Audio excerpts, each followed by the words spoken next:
વલસાડમાં વિકાસના બદલે વિનાશ વેરાઈ રહ્યો હોય તેવી સ્થિતિ સર્જાઈ છે અને કારણ છે તંત્રના પાપે આજે ઔરંગા નદી ગંદકીથી ખદબદી રહી છે તો ડમ્પિંગ સાઇટ પર સળગતો કચરો પણ લોકોના સ્વાસ્થ્ય સામે સંકટ બનીને ઊભો છે। ત્યારે કરોડો રૂપિયાની ગ્રાન્ટ હોવા છતાં પણ તંત્ર લોકોના જીવ સાથે કઈ રીતે ચેડા કરી રહ્યું છે, રમત કરી રહ્યું છે, જોઈએ જનતાની વાતમાં।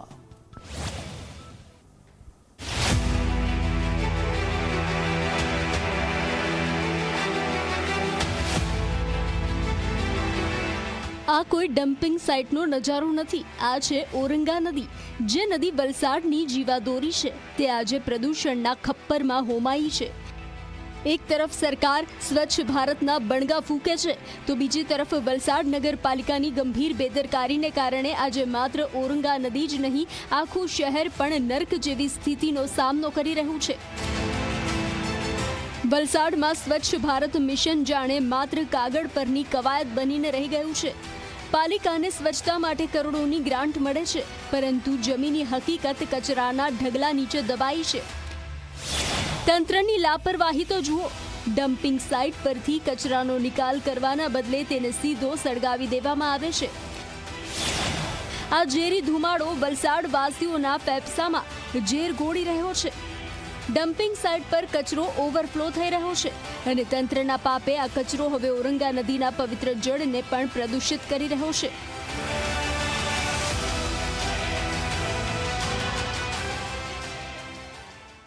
ઓવરફ્લો થઈ ગયો છે, તે કચરાનો નિકાલ નગરપાલિકા પાસે નથી, તો એના કારણે એ લોકો કચરાને તાસ સળગાવે છે ને સળગાવવાના કારણે જો એનો ધુમાડો થાય છે તો એટલો બધો થઈ જતો છે કે જાણે પેલું એકદમ ધુમ્મસ થઈ જાય તેવું થઈ જાય છે ને એના લીધે વધારે પડતું પોલ્યુશન થાય છે અને એ જ કચરો જ્યારે વધી જાય છે ત્યારે એ જ કચરો ઔરંગા નદીને પાણીમાં મળી જાય છે ને એ કચરાના લીધે નદીનું પાણી પણ આખું ગંદુ થઈ જાય છે।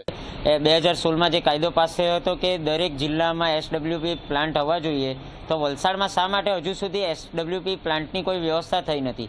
અને જ્યારે તમે સ્થળ પર જઈને, હું મારી વાડી ત્યાં જ છે, હું રોજ જવાનું થાય છે, તમે સવારના જ્યારે એ લોકોના દ્વારા કચરો બાળવામાં આવે છે ત્યારે કેટલું બધું AQI ડાઉન થઈ જાય છે, તે તમારે જોવાનું, શ્વાસ લેવામાં તકલીફ થાય છે।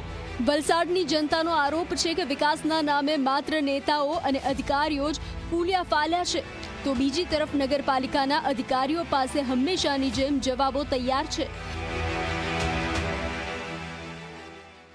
વલસાડ નગરપાલિકાએ તમામ જૂનો કચરો છે એને પ્રોસેસિંગ કરી અને એને સાયન્ટિફિક રીતે એનું પ્રોસેસિંગ કરી અને સાઇટને ક્લિયરન્સ આપી અને ક્લિયર કરી અને પછી નગરપાલિકાને સુપરત કરવાની થાય છે, તે રીતે હાલમાં ટેન્ડર થયેલું છે।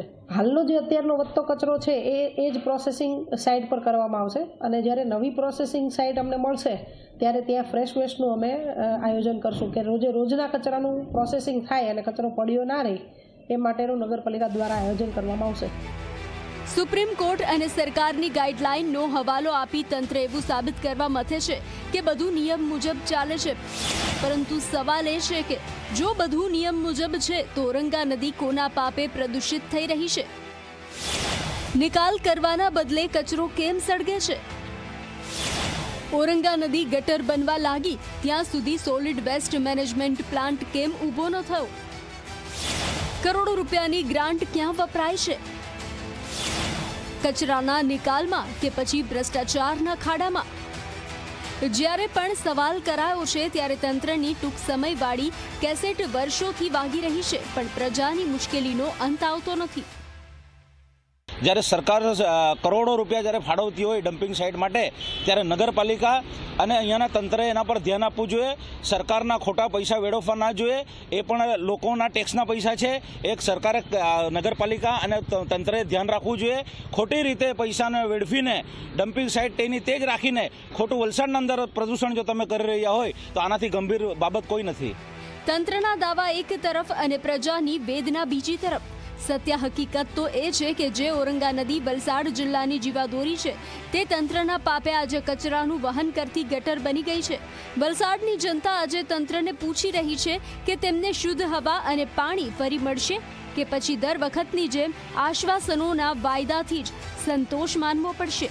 ઉમેશ પટેલ, ઝી મીડિયા, વલસાડ।